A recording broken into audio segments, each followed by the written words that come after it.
영희와 함께하는 슬기로운 출근길 노영희의 출발 새 아침은 청취자 여러분과 함께 만들어갑니다. 짧은 문자 50원, 긴 문자 100원에 유료 문자 샵 0945, 우물정 0945로 문자 보내주시거나 유튜브 보이는 라디오 댓글창, YTN 라디오 어플리케이션 예스를 통해 여러분의 목소리를 들려주세요.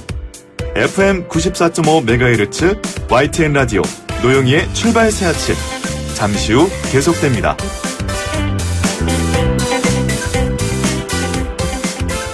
네, 노영희의 출발 새 아침 4부 순서 시작하겠습니다. 미국 아카데미상 최종 후보가 우리 시간으로 어젯밤에 발표가 됐는데요. 봉준호 감독의 영화 기생충이 6개 부문에 후보로 오르는 엄청나게 좋은 소식을 사실은 우리 국민들이 모두 들었습니다. 칸에 이어서 오스카 트로피까지 거머쥘 수 있을지 기대가 높아가고 있는데요. 우리 노영희의 출발 새 아침에 전문 영화 평론가십니다. 윤성은 평론가와 함께 기분 좋은 소식 한번 얘기 나눠보겠습니다.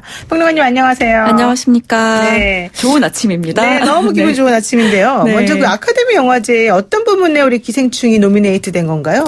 네, 6개 부문인데요. 네. 작품상, 감독상, 각본상, 국제장편영화상, 미술상, 편집상입니다.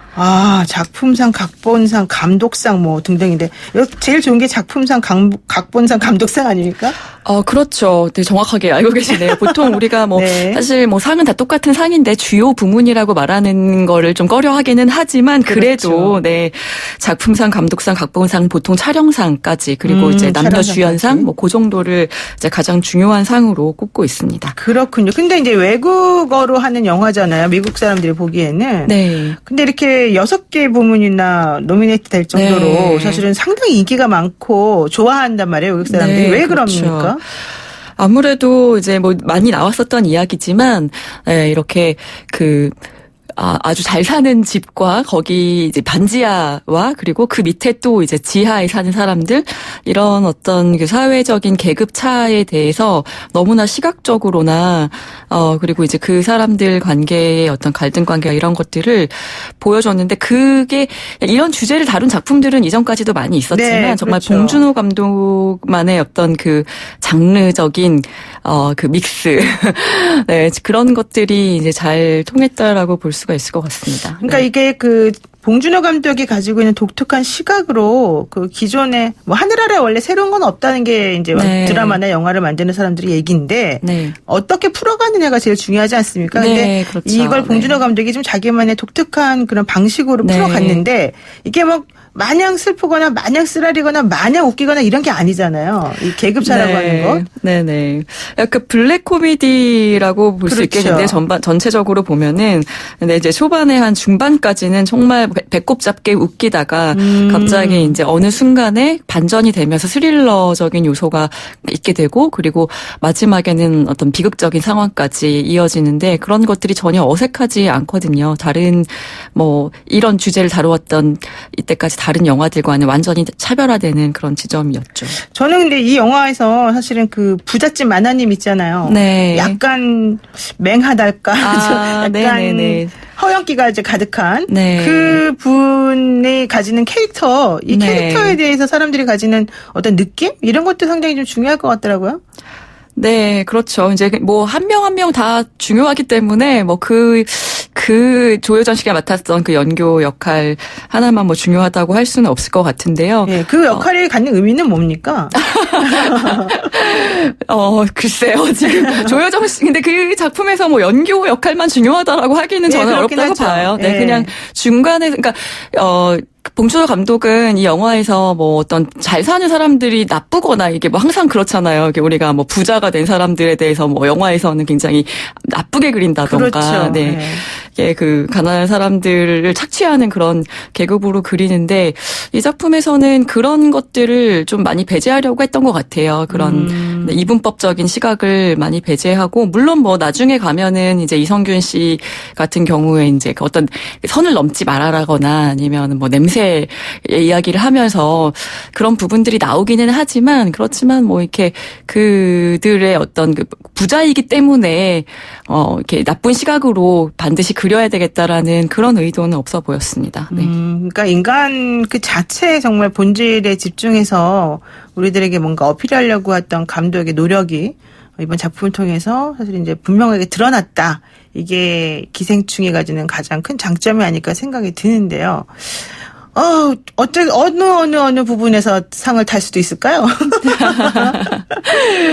글쎄요. 제 생각에는 그냥 이제 물론 뭐 솔직히 말씀해 주세요. 가장 뭐 좋은 상은 아무래도 작품상일 테니까. 네네. 네, 그런 부분에서 상을 탔으면 좋겠지만 현실적으로는 네, 현실적으로는 저는 감독상만 받아도 굉장히 큰 성과일 거라고 생각을 하게 되네요. 네. 그러면은 감독상을 그러니까 먼저 이제 부분별로 얘기를 한번 해보면 우선 감독상에 대한 얘기를 한번 해봅시다. 그 어떤 감독들하고 경쟁하게 되는 겁니까 이번에는? 뭐 이번에도 그 감독상 후보들은 늘 쟁쟁했지만 이번에는 이제 아이리시맨의 마틴 스콜시지 감독 그리고 조커의 토드 필립스 감독 또 1917의 샘 멘데스 감독 원스 어폰 타임 인 할리우드의 쿠엔틴 타란티노 감독 이렇게 5명의 감독입니다. 그럼 그 중에 누가 제일 유력해요?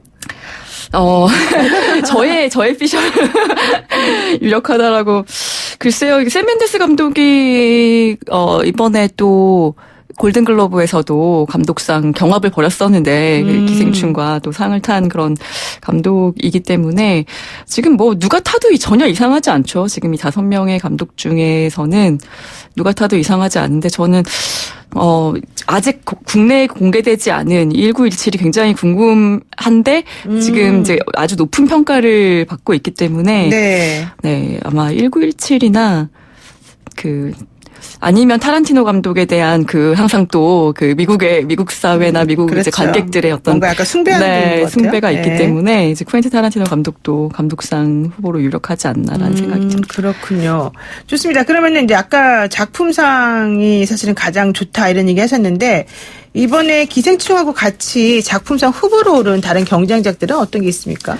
네, 지금 이제 감독상 후보에 같이 올라 있었던 그 작품들, 뭐, 아이리시맨이나 조커나, 1917, 원스 어폰 타임 인 할리우드 같은 경우에 같이 올라 있고요. 그 외에 이제 포드 대 페라리, 그리고 조조 래빗, 또 리틀 루먼, 리틀 루먼 작은 아씨들이라는 작품이고요. 메리지 스토리라고 결혼 이야기, 그런 작품들이 같이 올라 있습니다. 9작품이 많이 올라갔네요. 네, 작품상은 조금 숫자가 많아요. 그 조커도 사실은 우리나라에서 상당히 평가가 좀 극과 극으로 엇갈리는 부분이 있던데요. 그런데 이제 요번에 조커 같은 경우에 제가 지금 정확하게 기억은 안 나는데 거의 최다 부문 지금 후보에 그렇죠. 많이 올라갔죠. 굉장히 많은 부분에 후보에 올라 있습니다. 그러니까 뭐 논쟁적이기는 하지만 그 작품성에 대해서는 다들 인정하고 있는 거죠. 네. 그렇죠. 사실 광대 분장 비슷하게 이제 하고서 이렇게 포스터에 나오는 걸 봤는데 그 배우도 연기를 엄청 잘했던 걸로 지금 생각이 돼요. 네, 그렇죠. 지금 아주 유력한 또 남우 주연상 후보입니다. 이름이 뭐죠? 호아킨 피닉스? 네, 호아킨 피닉스. 네. 자, 그리고요. 이제 우리나라가 사실은 지난번에 외국어 영화상 받았었지 않습니까? 네, 이제 외국어 영화상인 국제 장편 영화상으로 이제 이름이 바뀌었는데요. 네. 요번에 사실 지금 이제 국내 개봉이 아마 이번 주 되는 걸로 알고 있는데 타오르는 여인의 초상이라는 작품이 칸의 영화에서도 굉장히 호평을 받았었고 골든글로브에서도 유력한 또 같은 후보였는데 이번에 빠져 있다라는 게 상당히 좀 이례적인 일이라고 볼 수가 있겠고요. 그리고 이제 요번에 같이 오른 작품 중에 문신을 한 신부라는 문신을 한 신부요? 그러니까 이제 콜퍼스 크리스티라는 제목입니다. 근데 이제 문신을 한 신부라는 제목으로 국내에 한 3월 초 정도에 개봉을 할 예정인데요. 예, 요런 어떤 신앙이나 종교 같은데 이제 뭔가 과감한 질문을 던지는 그런 작품도 같이 올라 있고 그리고 우리 울주 산악영화제에서 아마 상영됐었던 다큐멘터리인데요. 북마케도니아 작품으로 하니랜드라는 영화가 같이 올라 있고 그리고 이제 프랑스 작품 레미제라블이라는 영화와 그리고 스페인의 페인 앤 글로리 이 작품은 이제 페드로 알모도바르 감독 작품으로 또 이 작품도 골든글로브에서 같이 경합을 벌였던 작품입니다. 이렇게 이제 후보에 올라 있습니다. 그리고 지금 아카데미 후보로 오른 게 기생충 말고도 우리나라 작품이 또 있지 않습니까? 네, 단편인데요. 네, 부재의 기억이라는 그렇죠. 그런 작품인데, 99분짜리 단편이고요. 네, 세월호 참사 당시에 보통 현장 영상과 통화 기록에 집중해서 만든 그런 다큐멘터리입니다. 그러니까 그날에 우리가 믿었던 어떤 국가는 부재했었다라는 그런 이야기를 담은 작품으로 이 작품이 사실은 이제 세월호에 관련된 장단편들이 한국에서 꽤 많이 나왔는데요. 사실 우리 관객들에게도 매면당한 작품들도 꽤 많이 있었지만 그렇죠. 이제 해외에서 이런 작품이 이제 또 주목받고 있다라는 점에서 우리가 한번 다시 생각해 봐야 될 것 같은데 아무래도 이제 참사 당시에 워낙 많은 사람들이 생명을 잃었고 그리고 또 이제 그 중에서는 학생들이 많다 보니까 해외에서도 많은 애도가 이어졌었는데 이제 이번에 또 아카데미 시상식에서 후보로 만나게 돼서 정말 반갑다는 생각이 듭니다. 부재의 기억 그리고 네. 세월호 당시에 국가가 부재했다 이런 의미에서 네. 그 당시 상황에 대해서 정말 약간 다큐멘터리적인 요소가 좀 있겠네요. 이 네, 영화는. 다큐멘터리입니다. 아, 그렇군요. 네. 자, 그리고요. 이번에 그러면은 그 아카데미 시상식이 최근에 인종차별 논란에 휩싸인 적이 있었잖아요. 그렇죠. 뭐 최근이 아니라 이제 원래 조금 그렇죠, 성향이. 항상 네. 이제 보수적인 성향이 워낙 강하다 보니까 백인 위주의. 네, 그렇죠. 오스카상 이제 화이트 오스카라는 얘기도 있었고, 그래서 불명예스러운 그런 그 별명들이 많이 있었는데요. 조금씩 이제 그 다양성에 대해서 많이 인정하고 어떤 여성 감독이나 여성 배우들에 대해서 또 여성 배우들이 또 이제 상 받으면서 항상 좀 그런 이야기들 많이 하죠. 이제 할리우드에서 여성 배우로 살아간다는 것에 대해서 얼마나 힘든지에 대해서. 네. 그런 이야기들 많이 해서 이제 화제가 됐고 항상 많은 박수를 받기도 하고 그랬었죠. 네. 그러니까 오스카상은 어쨌든 백인 남성이 조금 중심적으로 좀 네. 유리한 그런 영화제다 뭐 이런 얘기 나왔는데요. 이번에 송강호 씨가 원래 남우주연상 후보가 될 거다 이런 얘기도 있었던 것 같아요. 그건 이제 우리의 바람이긴 한데 우리와 이제 네. 제작사나 이제 현지 배급사 그리고 이제 배급사들이 이제 많이 기대했었던 부분이기는 한데 네. 사실 이제 제가 객관적으로 봤을 때는 그 남우주연상 후보에 오르는 그런 배우들의 그 캐릭터의 면면 자체가 워낙 돋보여야 돼요. 그 영화 자체에서 굉장히 독보적인 그런 역할을 해줘야 되는데, 근데 사실은 이제 그 기생충에는 그렇게 한 명의 배우가 돋보이는 그런 캐릭터로 나온다기보다는 그렇죠. 아까 제가 말씀드렸던 것처럼 모든 배우들이 앙상블이 굉장히 좋았던 작품이고, 한 명 한 명이 다 각자의 롤을 잘 해줘서 서로를 더 돋보이게 만들어줬던 그런 작품이기 때문에, 저 개인적으로는 별로 이제 이 부문에 대해서 후보에 오를 거라고 기대를 하진 않았었던 것 같습니다. 네. 송강호 씨는 기대했을 것 같은데.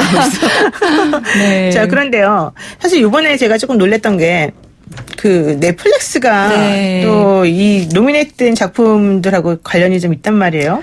노미네이트된 작품들 중에 이제 아이리시맨이라든가 결혼 이야기라든가 두 교황이라든가 이런 작품들에 네. 이제 많은 후보에도 올라 있습니다. 그래서 역시 이제 감독들은 창작가의 어떤 자율성을 보장해 주면서 또 그 아낌없는 아니죠. 네, 투자를 받을 수 있는 아낌없는 투자를 받을 수 있는 그런 쪽에 그 넷플릭스가 많이 작업하다 보니까 우수한 감독들이 많이 훌륭한 감독들이 작업하다 보니까 이제 이런 성과도 얻을 수 있었던 것 같아요. 그러니까 넷플릭스라고 하는 이제 이 뭐라 그래야 되나요? 이 좀 OTT 기반의 네, 특이한 이 파워라 그래야 되나요? 제가 네. 봤을 때는 이 기세가 사실은 계속해서 뻗어나갈 것 같은 느낌이 지금 현재로서는 든단 말이죠. 네. 근데 이렇게 되면은 이게 너무 상업적으로 조금 흘러가는 거 아니냐 이런 얘기 해볼 수 있지 않아요?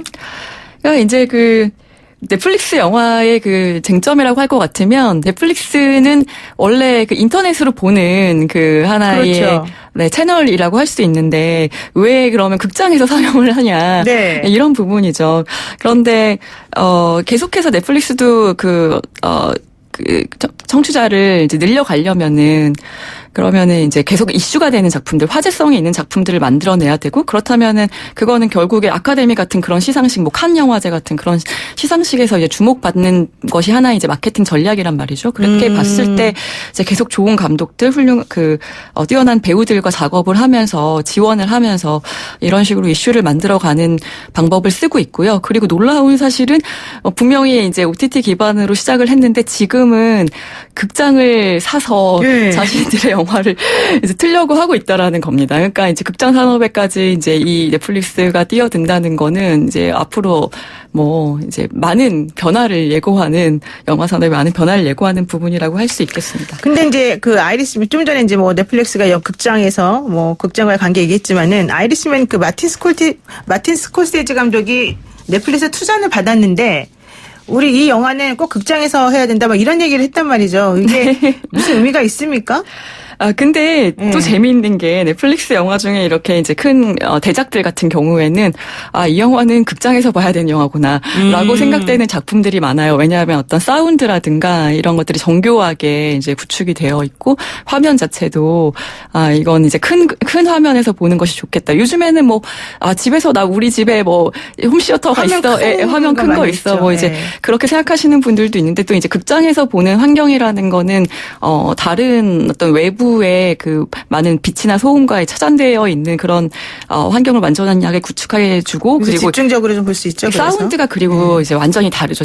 집에서 보는 것과는 그렇기 때문에 이런 영화들은 저도 뭐 넷플릭스 영화든 뭐든지 간에 이제 극장에서 많이 상영해 주기를 바라는 마음이 많이 있어요. 그렇군요. 네. 자, 이제 어쨌든 간에 우리 그 기생충이 이렇게 좋은 소식을 외국에서 이제 전해주니까 우리도 사실은 이 아카데미 상에 대해서 좀 관심이 많이 갑니다. 2월 달에 이제 시상식이 있겠지만은 요번에 그래도 이제 꽃이라고 할까요? 나무주연상, 여우주연상이 이제 좀 누가 이런 걸 받을 수 있을지 좀 관심도 많이 가는데요. 네. 혹시 유력한 후보로 꼽으신다면 누구가 있을까요? 사실 뭐 이번에 이제 기생충이 6개의 작품, 그러니까 그 부문의 후보에 오르면서 뭐 다른 부문은 지금 관심 없었어요? 네, 관심 받게 되는데요. 사실 네. 최근에 봤던 작품들 중에 지금 또 국내에 개봉 안 한 작품들도 있어서 뭐가 받을 거라고 말씀은 못 드리겠지만 인상적으로 봤던 작품이 이제 결혼 이야기, 이것도 넷플릭스 영화인데 여기에서 이제 여우주연상 같은 경우에 스칼렛 요한슨도 상당히 스칼렛 요한슨 네, 아주 좀 가능성이 많군요. 네, 굉장히 인상적이었습니다. 네. 그렇군요. 자, 이제 마지막으로 요거 짧게 그 이번에 노미네이트된 작품들 중에서 청취자 여러분한테 추천해 주실 만한 작품이 있다면 한두 개 정도만 얘기해 주세요. 본 작품 중에서 말씀을 드려야 되니까요. 사실 이제 지금 많이 또 후보에 올라 있는 작품 중에 하나가 작은 아씨들이라는 영화도 있고 그리고 1917 같은 작품이 있는데 이건 보지 않았기 때문에 좀 그렇고 잘 알려지지 않은 작품들 중에서 말씀을 드리자면 뭐 두 교황 같은 작품 또 결혼 이야기 이런 영화들은 굉장히 재밌게 봤었어요. 우리 평론가님께서 두 교황 결혼 이야기 뭐 이런 영화를 추천합니다. 여러분도 혹시 시간 되시면 나중에 한번 보시기 바랍니다. 오늘 말씀 여기까지 듣겠습니다. 고맙습니다. 네, 감사합니다. 네, 지금까지 윤성은 영화평론가와 함께했습니다.